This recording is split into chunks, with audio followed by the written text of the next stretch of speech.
3 to 4 బ్రహ్మ ముహూర్తం, 4 to 5 ఋషి ముహూర్తం, 5 to 6 మనుష్య ముహూర్తం, 6 to 7 రాక్షస ముహూర్తం. ఏ ముహూర్తంలో లేస్తారో ఇంక వాళ్ళు నిర్ణయించుకోవాలి సార్. అదృష్టం కష్టజీవుల సొంతం. అందుకే నేలను తాకాలని నింగికి ఆశ, నింగికి నిచ్చెన వేయాలని మనసుకు ఆశ, పంటగా మారాలని పైరుకు ఆశ, జంటగా వెలగాలని ఒంటరి ఆశ, గెలుపన్నది రేపన్నది ప్రతి మనిషికి ఆశ. ఆశ నిన్ను నడిపిస్తుంది ఆకాశానికి, ఆశ దారి చూపిస్తుంది అవకాశానికి. ఆశ వెంట ఆచరణలో ఉంటే అద్భుతాలు నీ సొంతం, ఆదమరచి నిద్రపోతే అందదు నీకు ఏ వసంతం. అంటే ఇప్పుడు టెక్నాలజీ రావడం వల్ల అని అనుకుంటారా ఇవన్నీ కూడా? అంటే టెక్నాలజీని వాళ్ళకి కొంతమంది యువత చూస్తున్నామండి, ఒకప్పుడు అమ్మా నాన్న కుటుంబం లేదా నాన్న స్నేహితులన్న ఒక భయం ఉండేది. అవును సార్. ఇప్పుడు నాన్నకే భయం, నానంటేనే భయం లేకుండా పోయింది. నిజం సార్. రైట్. రెండో విషయం, ఇంటికి రావాలి, ఇంటికి వచ్చి ఇంట్లో అమ్మ పెట్టింది తినాలి అన్న రూల్ ఉండేది. ఇప్పుడు అమ్మ చేతి కాదు కదా, కుటుంబ చేతి వంటే కాదు, ఇప్పుడు అంతా కూడా ఫాస్ట్ ఫుడ్. అంటే కాలానికి అనుగుణంగా మారుతున్నారు అనుకోవాలా, లేదా పాశ్చాత్య సంస్కృతిని అలవాటు పరుచుకుని అనుకోవాలా, లేదా పాశ్చాత్య సంస్కృతిలో ఆ సంస్కృతిని అంటే విశ్వ సంస్కృతి నేర్చుకుంటున్నారు, కానీ వాళ్ళు ఎలాగ డెవలప్ అయ్యారనే విషయాన్ని ఎందుకు వీళ్ళు అర్థం చేసుకోవట్లేదు?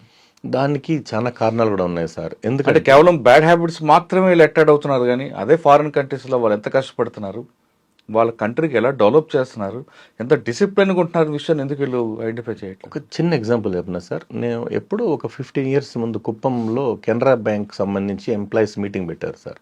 ఆయన ఓ మాట అన్నాడు, 2వ ప్రపంచ యుద్ధంలో సర్వనాశనమైన జపాన్ వాళ్ళు మళ్ళా కూడా తొందరగా వరల్డ్లో నెంబర్ 1 అయ్యారంటే కారణం ఒకటి ఉంది, వాళ్ళు 3 దగ్గర నమ్మకం పోగొట్టుకోలేదన్నారు సార్.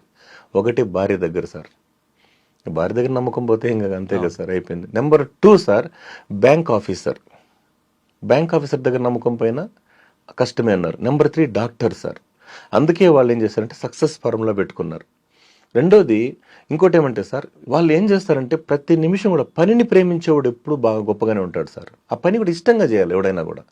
ఎవడైతే వర్కహాలిక్ ఉంటాడో వాడు హ్యాపీగా మన లైఫ్ని వాడు తీసుకెళ్తుంటాడు. ఇంక మిగతా వాళ్ళ హ్యాబిట్స్ మనం ఏమనలేము. ఎందుకు అయిపోతుందంటే దీనికి మొదటి నుంచే వస్తుంది సార్, మొగ్గ నుంచినే చూసుకోవాలి మనం. ఎందుకంటే వాడు ఫస్ట్ ఆఫ్ ఆల్, నేను చిన్న సబ్మిషన్ సార్, బేసిక్ నుంచి కూడా ఇప్పుడు కొంతమంది బాగా స్పోర్ట్స్ ఇంట్రెస్ట్ ఉన్న బిడ్డలు ఉన్నారు. నెంబర్ 2 సార్, ఫిజికల్ ఫిట్నెస్ లేకపోవడం. యూత్ అనే విషయానికి వస్తే సార్, వై అంటే ఎప్పుడు, ఓ అంటే ఓడిపోకుండా, యు అంటే ఉండాలని, టీ అంటే థింక్ చేస్తూ, హెచ్ అంటే హ్యాట్స్ ఆఫ్ అనిపించుకునేవాడే సార్ యూత్. ఎందుకంటే సార్ అనుశక్తి అంటే యువశక్తి ముందు అనుశక్తి కూడా తక్కువే సార్.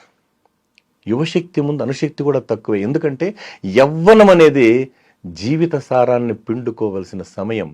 యవ్వనం జీవితానికి ఉత్సాహాన్ని ఇచ్చే ఒక గొప్ప పదం సార్. అందుకే మై డియర్ యూత్, మీరే దేశానికి దిక్కు, మీ మీదే జనం లుక్కు, మీరుండడం ఈ ప్రజల లక్కున అన్నాను.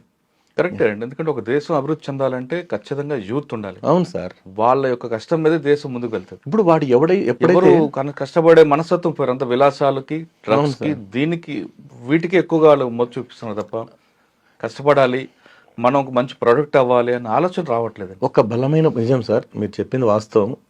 అంటే నా పరిధిని మించి నేను మాట్లాడకూడదు కాబట్టి నేను దయచేసి చెప్తున్నా, అదృష్టం కష్టజీవుల సొంతం అన్నారు సార్.